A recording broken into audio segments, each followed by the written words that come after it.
नमस्कार। देश न्यूज़ का खास कार्यक्रम रिसर्च में आप सभी का स्वागत है। मैं हूं राजेश सक्सेना। जन्माष्टमी अंचल अंचल, यानी कि देश और विदेश में जिस तरह से जन्माष्टमी मनाई जाती है, उसकी चर्चा, उसकी रिसर्च आज अपने इस खास कार्यक्रम में हम करेंगे। सबसे पहले आप सभी को जन्माष्टमी की बहुत बहुत शुभकामनाएं और बधाई। आज कृष्ण जन्माष्टमी है। ये त्योहार पूरे देश में धूमधाम के साथ मनाया जा रहा है। मंदिरों में आकर्षक साज सज्जा की गई है। मंदिरों में भजन कीर्तन गुंजायमान है।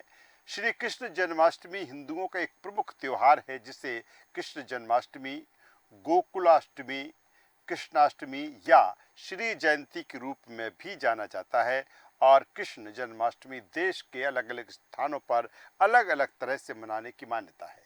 हालांकि हर स्थान में उसके मूल में श्री कृष्ण का जन्मोत्सव ही है। कृष्ण जन्माष्टमी की अगर बात करें तो इस दिन विष्णु के 8वें अवतार भगवान कृष्ण पैदा हुए थे। भगवान कृष्ण के भक्त इस दिन उनकी पूजा करने और उनका आशीर्वाद लेने के लिए मंदिरों में आते हैं। वैदिक कालक्रम के मुताबिक इस वर्ष भगवान कृष्ण का 5251वां जन्मदिन मनाया जा रहा है। सबसे बड़ा जन्माष्टमी उत्सव मथुरा, वृंदावन और द्वारका में आयोजित किया जाता है। माना जाता है कि भगवान कृष्ण का जन्म यही हुआ था और उन्होंने अपने बड़े होने के वर्ष यहाँ बिताए थे। क्या है जन्माष्टमी का पर्व? हिंदू पौराणिक कथाओं के मुताबिक विष्णु के 8वें अवतार भगवान कृष्ण देवकी और वासुदेव के पुत्र का जन्म मथुरा के राक्षस राजा कंस को नष्ट करने के लिए जन्माष्टमी पर हुआ था। कंस देवकी का भाई था। राक्षस राजा ने अपनी बहन और उसके पति को पकड़ लिया था और उन्हें जेल में डाल दिया था, ताकि वो उनके 7वें बेटे यानी को भी मार सके। लेकिन ऐसा नहीं हुआ। देवकी के 7वें बच्चे बलराम के जन्म के समय भ्रूण रहस्यमय तरीके से देवकी के गर्भ से राजकुमारी रोहिणी के गर्भ में स्थानांतरित हो गया। वहीं जब उनके 8वें बच्चे कृष्ण का जन्म हुआ तो पूरा महल गहरी नींद में सो गया था। जादुई तरीके से जेल के दरवाजे खुल गए और वासुदेव ने बच्चे को बचाकर वृंदावन में नंद बाबा और यशोदा के घर पहुंचा दिया। आदान प्रदान करने के बाद वासुदेव एक बच्ची के साथ महल में लौट आए और उसे कंस को सौंप दिया। जब दुष्ट राजा ने बच्ची को मारने की कोशिश की तो वो दुर्गा में बदल गई और उसे उसके विनाश के बारे में चेतावनी दी। इस तरह कृष्ण वृंदावन में बड़े हुए और बाद में अपने मामा कंस का वध किया। भगवान कृष्ण के जन्म को जन्माष्टमी के रूप में मनाया जाता है। अब इस त्योहार को धूमधाम से मनाते हुए कृष्ण के भक्त, भगवान कृष्ण के भक्त इस दिन को बहुत भक्ति और श्रद्धा के साथ मनाते हैं। इस त्योहार को देवतत्व, प्रेम और धार्मिकता के प्रतीक के रूप में भी जाना जाता है। उनका जीवन और शिक्षाएं भक्तों को धर्म, कर्म और भक्ति के आधार पर जीवन जीने के लिए प्रेरित करती हैं। मैंने पहले ही जिस तरह जिक्र किया कि ये त्योहार पूरे देश में अलग अलग तरह से मनाते हैं। न केवल देश में बल्कि विश्व के कई देशों में भी जन्माष्टमी का जो त्योहार है वो पूरे विधि विधान और श्रद्धा के साथ मनाया जाता है। आइए इसी पर नज़र डालेंगे कि किस तरह कहाँ ये उत्सव मनाया जाता है। सबसे पहले बात करते हैं महाराष्ट्र की। जन्माष्टमी महाराष्ट्र में गोकुलाष्टमी के रूप में लोकप्रिय है। महाराष्ट्र के ही नांदेड़ में गोपाल चावड़ी, लिंबगांव, मुंबई, लातूर, नागपुर और पुणे जैसे नगरों में मनाई जाती है। महाराष्ट्र में दही हांडी महोत्सव देश दुनिया में विख्यात है। दही हांडी कृष्ण जन्माष्टमी के अगले दिन मनाई जाती है। यहाँ लोग दही हांडी को तोड़ते हैं, जो इस त्योहार का एक भाग है। दही हांडी शब्द का शाब्दिक अर्थ है दही से भरा मिट्टी का पात्र। त्योहार को ये लोकप्रिय क्षेत्रीय नाम बाल कृष्ण की कथा से मिलता है। इसके अनुसार वो अपने सखाओं सहित दही और मक्खन जैसे दुग्ध उत्पादों को ढूंढ कर और चुरा कर बांट देते हैं। इसलिए लोग अपनी आपूर्ति को बालकों की पहुंच से बाहर छिपा देते थे। कृष्ण अपनी खोज में सभी ढंगों के रचनात्मक विचारों को आजमाते थे, जैसे कि अपने मित्रों के साथ इन ऊंचे लटकती हांडियों को तोड़ने के लिए सूच्याकार स्तंभ बनाते। भगवान की ये लीला भारत भर में हिंदू मंदिरों के हस्तशिल्पों को के साथ साथ साहित्य और नृत्य नाटक प्रदर्शित की जाती है, जो बालकों की आनंदमय भोलेपन का प्रतीक है कि प्रेम और जीवन का खेल ईश्वर की अभिव्यक्ति है। महाराष्ट्र और भारत के अन्य पश्चिमी राज्यों में इस कृष्ण कथा को जन्माष्टमी पर एक सामुदायिक परंपरा के रूप में निभाया जाता है, जहां दही की हांडियों को ऊंचे डंडे से व किसी भवन के दूसरे स्तर से लटकी हुई रस्सियों के ऊपर लटका दिया जाता है। वार्षिक परंपरा के अनुसार गोविंदा कहे जाने वाले युवाओं और लड़कों की टोलियां लटकती हुई हांडियों को की चारों ओर नृत्य और गायन करते हुए जाती है, एक दूसरे के ऊपर चढ़ती है और सूच्याकार स्तंभ बनाती है, फिर बर्तन को तोड़ती है। गिराई गई सामग्री को प्रसाद या कहें उत्सव प्रसाद के रूप में माना जाता है। ये एक सार्वजनिक क्रिया है, एक सामुदायिक कार्यक्रम के रूप में उत्साहित और स्वागत किया जाता है। समकालीन समय में कई भारतीय नगर इस वार्षिक हिंदू अनुष्ठान को मनाते हैं। युवा समूह गोविंदा पाठक बनाते हैं, जो विशेष रूप से जन्माष्टमी पर पुरस्कार राशि के लिए एक दूसरे के साथ प्रतिस्पर्धा करते हैं। इन समूहों को मंडल व हांडी कहा जाता है और वे स्थानीय क्षेत्रों में घूमते हैं। प्रत्येक अगस्त में अधिक से अधिक हांडियां तोड़ने का प्रयास करते हैं। प्रतिष्ठित व्यक्ति और संचार माध्यम से जुड़े लोग भी उत्सव में भाग लेते हैं। गोविंदा टोलियों के लिए उपहार और धन से पुरस्कृत किया जाता है। 2014 में अकेले मुंबई में 4000 से अधिक हांडी पुरस्कारों से उत्प्रोत थे और गोविंदा की कई टोलियों ने भाग लिया था। अब बात करते हैं गुजरात के द्वारिका की। गुजरात के द्वारिका में लोग जहां श्री कृष्ण ने अपना राज्य स्थापित किया था, दही हांडी के समान एक परंपरा के साथ त्यौहार मनाते हैं, जिससे माखन हांडी शाब्दिक अर्थ नवीन मथे गए मक्खन का पात्र कहा जाता है। अन्य लोग मंदिरों में लोक नृत्य करते हैं, भजन गाते हैं, कृष्ण मंदिरों जैसे द्वारकाधीश मंदिर व नाथ द्वार मंदिर जाते हैं। कक्ष मंडल के क्षेत्र में किसान अपनी बैलगाड़ियों को सजाते और सामूहिक भजन गायन और नृत्य के साथ श्री कृष्ण जीवन से संबंधित प्रदर्शनी निकालते हैं।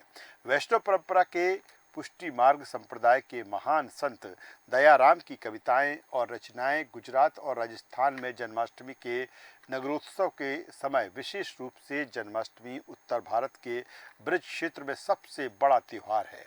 मथुरा जैसे नगरों में जहां श्री कृष्ण भगवान का जन्म हुआ था और वृंदावन में जहां वह पले बढ़े थे, आज दोनों स्थानों पर श्री कृष्ण जन्माष्टमी का जो पर्व है, उसका जो उत्साह है, जो उसका उमंग है, देखते ही बनता है। यहाँ पर देश विदेश से श्री कृष्ण जन्माष्टमी मनाने के लिए यहाँ पर पहुँचते हैं। उत्तर प्रदेश, राजस्थान, दिल्ली, हरियाणा, उत्तराखंड, हिमाचल और पंजाब के सभी नगरों और गांवों में जन्माष्टमी विशेष रूप से मनाते हैं। हिंदू मंदिरों को सजाया और जगमगाया जाता है, जो दिन में कई आगंतुकों को आकर्षित करते हैं। जिस तरह से मैंने पहले भी कहा कि देश विदेश से इन स्थानों पर जो श्री कृष्ण जन्माष्टमी मनाने पहुंचते हैं। बहुत से कृष्ण भक्त भक्ति कार्यक्रम आयोजित करते हैं और रात्रि जागरण करते हैं। भक्तजन मिठाई प्रसाद आदि बांटते हैं। त्योहार सामान्य रूप से वर्षा ऋतु में पड़ता है, जब ग्रामीण क्षेत्रों में खेत उपज से लदे होते हैं और ग्रामीण लोगों के पास हर्षोल्लास मनाने का बहुत समय होता है। उत्तरी राज्यों में जन्माष्टमी को रासलीला परंपरा के साथ मनाया जाता है, जिसका शाब्दिक अर्थ है हर्षोल्लास का खेल, यानी कि लीला सार। इसे जन्माष्टमी पर एकल व समूह नृत्य और नाटक कार्यक्रमों के रूप में व्यक्त किया जाता है, जिसमें कृष्ण से संबंधित रचनाएं गाई जाती हैं। कृष्ण के बालावस्था की नटखट लीलाओं और राधा कृष्ण के प्रेम प्रसंग विशेष रूप से लोकप्रिय हैं। कुछ पाश्चात्य विद्वानों के अनुसार ये राधा कृष्ण प्रेम कहानियां देवीय सिद्धांत और वास्तविकता के लिए मानव आत्मा की लालसा और प्रेम के लिए हिंदू प्रतीक है। जन्माष्टमी व्यापक रूप से पूर्वी और पूर्वोत्तर भारत के हिंदू वैष्णव समुदायों द्वारा मनाई जाती हैं। इन क्षेत्रों में कृष्ण जन्माष्टमी को मनाने की व्यापक परंपरा का श्रेय 15वीं और 16वीं शताब्दी के शंकर देव और चैतन्य महाप्रभु के प्रयासों और शिक्षाओं को जाता है। उन्होंने दार्शनिक विचारों के साथ साथ हिंदू भगवान कृष्ण को मनाने के लिए प्रदर्शन कला के नए रूप विकसित किए, जैसे कि बॉर्गेट, अंकिया नाट और भक्ति योग अब पश्चिम बंगाल और असम में लोकप्रिय है। आगे पूर्व में मणिपुर के लोगों ने मणिपुरी नृत्य रूप विकसित किया, एक शास्त्रीय नृत्य रूप जो अपने हिंदू वैष्णववाद विषयों के लिए जाना जाता है और जिसमें शास्त्रीय की तरह रासलीला नामक राधा कृष्ण की प्रेम प्रेरित नृत्य नाटक कला शामिल है। ये नृत्य नाट्य कलाएं इन क्षेत्रों में जन्माष्टमी परंपरा का एक हिस्सा है और सभी शास्त्रीय भारतीय नृत्यों के साथ प्राचीन हिंदू संस्कृत पाठ्य नाट्य शास्त्र में प्रासंगिक जड़ें हैं। लेकिन भारत और दक्षिण पूर्व एशिया के बीच संस्कृति संलयन से प्रभावित है। जन्माष्टमी पर माता पिता अपने बच्चों को कृष्ण की किंवदंतियों जैसे कि गोपियों और कृष्ण के पात्रों के रूप में तैयार करते हैं। मंदिरों और सामुदायिक केंद्र को क्षेत्रीय फूलों और पत्तियों से सजाया जाता है, जबकि समूह भागवत पुराण और भगवत गीता के 10वें अध्याय का पाठ करते या सुनते हैं। जन्माष्टमी मणिपुर में उपवास, सतर्कता, शास्त्रों के पाठ और कृष्ण प्रार्थना के साथ मनाया जाने वाला एक प्रमुख त्योहार है। मथुरा और वृंदावन में जन्माष्टमी के दौरान रासलीला करने वाले नर्तक एक उल्लेखनीय वार्षिक परंपरा है। मैतेई वैष्णव समुदाय में बच्चे लिकोल, सन्ना, बागेम खेलते हैं। ओडिशा और पश्चिम बंगाल की अगर हम बात करें तो पूर्वी राज्य ओडिशा में विशेष रूप से जगन्नाथपुरी के आसपास के क्षेत्र और पश्चिम बंगाल के नवद्वीप में जन्माष्टमी के इस त्योहार को श्री कृष्ण जयंती व श्री जयंती के रूप में भी जाना जाता है। लोग आधी रात तक उपवास और पूजा कर जन्माष्टमी मनाते हैं। भागवत पुराण में श्री कृष्ण जी के जीवन को समर्पित एक खंड 10वें अध्याय को पढ़ा जाता है। अगले दिन को नंद उत्सव, जो श्री कृष्ण के पालक माता पिता नंद और यशोदा के हर्ष के उत्सव का प्रतीक है। जन्माष्टमी के पूरे दिन भक्त उपवास रखते हैं। आधी रात को श्री राधा माधव के लिए एक भव्य अभिषेक किया जाता है। अभिषेक समारोह के समय गंगा जल से श्री राधा माधव को स्नान कराया जाता है। 400 से अधिक वस्तुओं का भोजन भक्ति के साथ श्री राधा माधव अर्पित किया जाता है। गोकुला अष्टमी जन्माष्टमी या श्री कृष्ण जयंती कृष्ण का जन्मदिन मनाती है। गोकुलाष्टमी दक्षिण भारत में बहुत उत्साह के साथ मनाई जाती है। केरल में लोग मलयालम कैलेंडर के अनुसार सितंबर को मनाते हैं। तमिलनाडु में लोग फर्श को कोलम, चावल के घोल से तैयार सजावटी पैटर्न से सजाते हैं। गीता गोविंदम और ऐसे ही अन्य भक्ति गीत कृष्ण की स्तुति में गाए जाते हैं। फिर वे घर की दहलीज से पूजा कक्ष तक कृष्ण के पैरों के निशान खींचते हैं, जो घर में कृष्ण के आगमन को दर्शाता है। भगवत गीता का पाठ भी एक लोकप्रिय प्रथा है। कृष्ण को चढ़ाए जाने वाले प्रसाद में फल, पान और मक्खन शामिल है। कृष्ण की पसंदीदा मानी जाने वाली सेवइयाँ बड़ी सावधानी से तैयार की जाती हैं। उनमें से सबसे महत्वपूर्ण है सेदाई, मीठी सेदाई, वेर कादलाई, उरंडई। ये त्योहार शाम को मनाया जाता है क्योंकि कृष्ण का जन्म मध्यरात्रि में हुआ था। ज़्यादातर लोग इस दिन सख्त उपवास रखते हैं और आधी रात की पूजा के बाद ही भोजन करते हैं। आंध्र प्रदेश में श्लोकों और भक्ति गीतों का पाठ इस त्योहार की विशेषता है। इस त्योहार की एक और अनूठी विशेषता ये है कि युवा लड़के कृष्ण के रूप में तैयार होते हैं और वे पड़ोसियों और दोस्तों से मिलते हैं। विभिन्न प्रकार के फल और मिठाइयाँ सबसे पहले कृष्ण को अर्पित की जाती हैं और पूजा के बाद इन मिठाइयों को आगंतुकों के बीच वितरित किया जाता है। आंध्र प्रदेश के लोग भी उपवास रखते हैं। इस दिन गोकुल नंदन चढ़ाने के लिए तरह तरह की मिठाइयाँ बनाई जाती हैं। कृष्ण को प्रसाद बनाने के लिए दूध और दही के साथ खाने की चीज़ें तैयार की जाती हैं। राज्य के कुछ मंदिरों में कृष्ण के नाम का आनंद पूर्वक जप होता है। कृष्ण को समर्पित मंदिरों की संख्या कम है। इसका कारण ये है कि लोगों ने मूर्तियों के बजाय चित्रों के माध्यम से उनकी पूजा की जाती है। कृष्ण को समर्पित लोकप्रिय दक्षिण भारतीय मंदिर हैं। तिरुवरूर जिले के मन्नारगुडी में राजगोपालास्वामी मंदिर, कांचीपुरम में पांडव धूथर मंदिर, उडुपी में श्री कृष्ण मंदिर और गुरुवायूर में कृष्ण मंदिर विष्णु के कृष्ण अवतार की स्मृति को समर्पित है। किंवदंती कहती है कि गुरुवायूर में स्थापित श्री कृष्ण की मूर्ति द्वारका की है, जिसके बारे में माना जाता है कि ये समुद्र में डूबी हुई थी। उत्तराखंड में जन्माष्टमी का महोत्सव अपने पारंपरिक रीति रिवाजों द्वारा उत्तराखंड में जन्माष्टमी का उत्सव बड़े ही जोर शोर के साथ मनाया जाता है। केवल बड़ों के द्वारा ही नहीं बल्कि बच्चों द्वारा भी ये पर्व बड़े ही हर्ष और उल्लास के साथ मनाया जाता है। आज के दिन की शुरुआत सभी लोग सुबह स्नान करके नए कपड़े पहनकर करते हैं। परंपरा के अनुसार सभी लोग अपने से बड़े का पैर छूकर आशीर्वाद प्राप्त करते हैं। उसके बाद पहले घर पर भगवान श्री कृष्ण की पूजा की जाती है और साथ ही अन्य देवी देवताओं की भी पूजा की जाती है। बाजारों में आज के दिन तरह तरह के फल आ जाते हैं। सभी एक दिन पहले ही प्रसाद के रूप में फल खरीद लेते हैं। अब बात करते हैं भारत से बाहर कि किस तरह से कहां ये त्योहार मनाया जाता है। बात करें नेपाल की। नेपाल की लगभग 80% आबादी खुद को हिंदू के रूप में पहचानती है और कृष्ण जन्माष्टमी मनाती है। वे आधी रात तक उपवास करके जन्माष्टमी मनाते हैं। भक्त भगवत गीता का पाठ करते हैं और भजन और कीर्तन करते हैं। कृष्ण के मंदिरों को सजाया जाता है। दुकानों, पोस्टरों और घरों में कृष्ण के लगाए जाते हैं। जन्माष्टमी बांग्लादेश में एक राष्ट्रीय अवकाश है। जन्माष्टमी पर बांग्लादेश के राष्ट्रीय मंदिर ढाकेश्वरी मंदिर ढाका से एक जुलूस शुरू होता है और फिर पुराने ढाका की सड़कों के आगे बढ़ता है।